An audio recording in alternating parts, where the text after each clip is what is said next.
here to help you with breeze, planting seeds and teaching skills.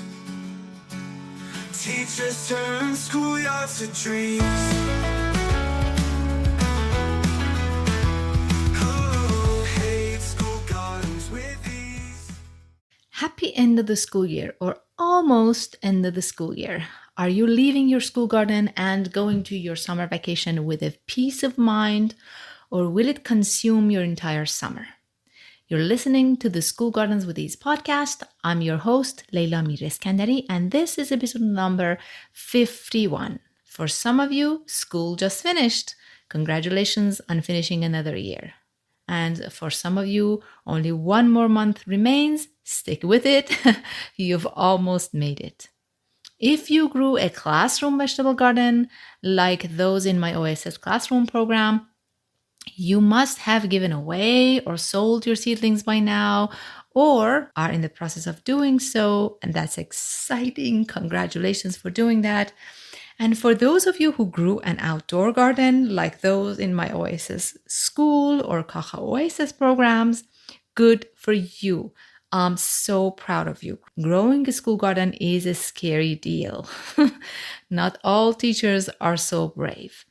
And one of the main reasons for it is summer maintenance.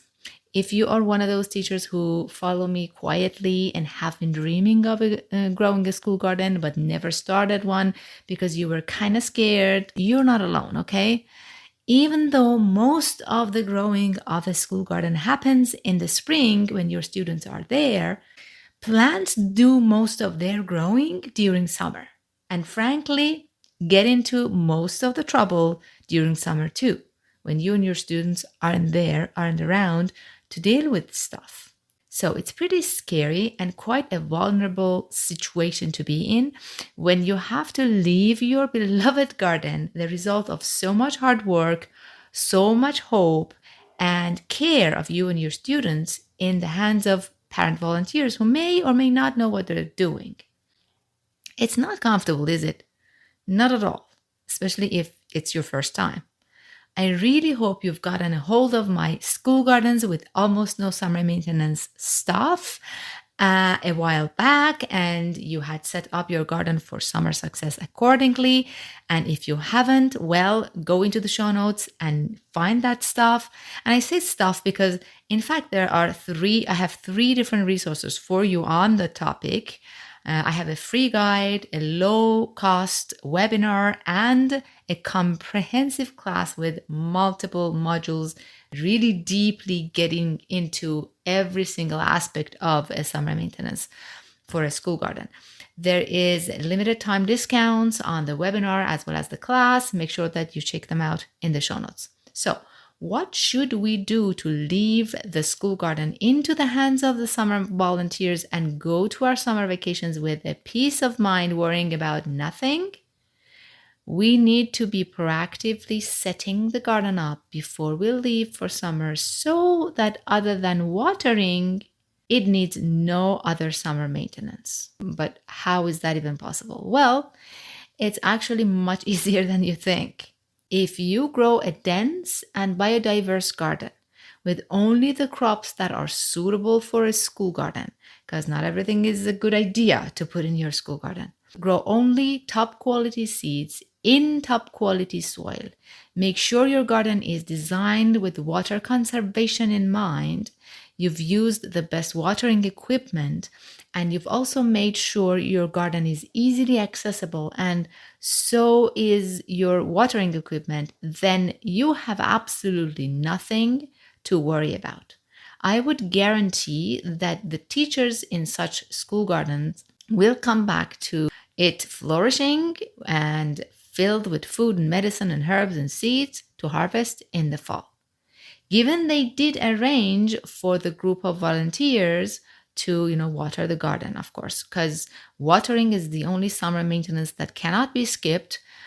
You could reduce it by like 80%, but never by 100%. You can always have a group of people to water your garden occasionally. But If you grow a conventional, mostly monoculture garden with a patch of tomatoes here in one bed, and a patch of lettuce here in another bed, and a third patch of cucumbers in a third bed, segregated and separated from each other with nothing else in between, you use conventional spacing, leaving plenty of soil in between your plants bare. If you include the wrong plants, such as cauliflowers and broccolis and cherry tomatoes in your garden, if you dig right into the soil underneath from previous years, or you get free soil from your school board, and even though you knew that wasn't good soil, you just took it because it was free.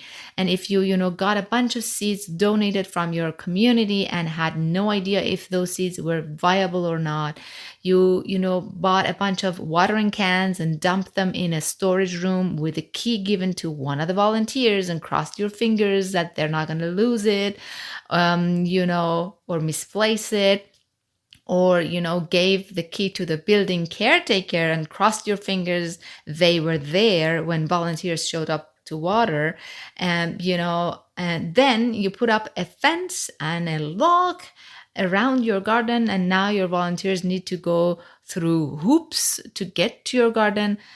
Good luck.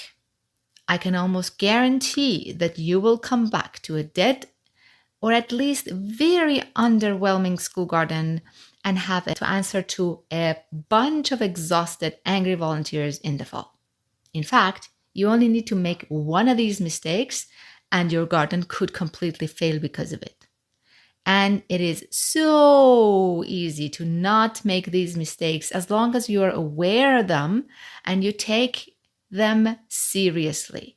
Because some teachers, I know it's not you, but some teachers, they think that just because they're doing a good thing, a good deed by growing a school garden, the universe will reward them with lots of success, God will bless their garden with lots of prosperity, and angels will shoo away pest and disease. And they also think it's summer parent volunteers' responsibility, it's their job to do however much hard work this garden takes to take care of it during summer, and they have to sacrifice their life for the garden, and they will. Why would it turn out differently?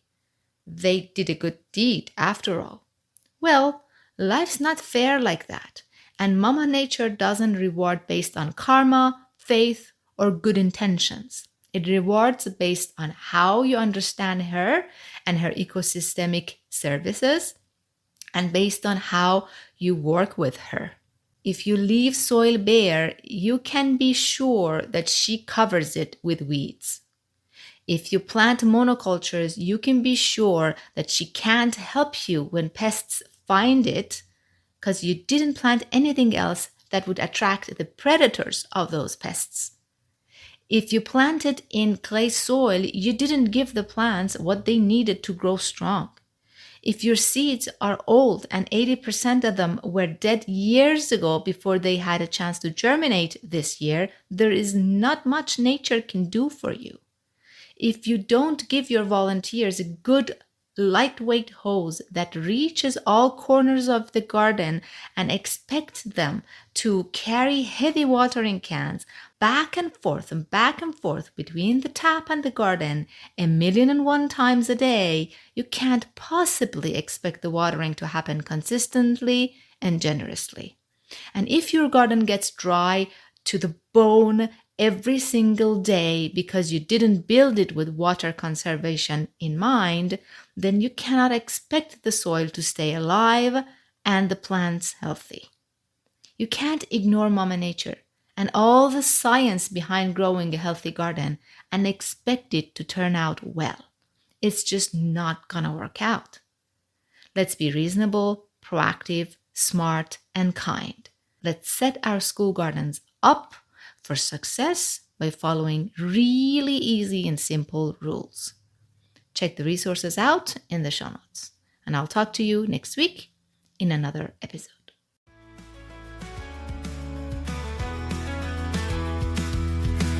You've listened to the entire episode, and for that, I want to thank you from the bottom of my heart.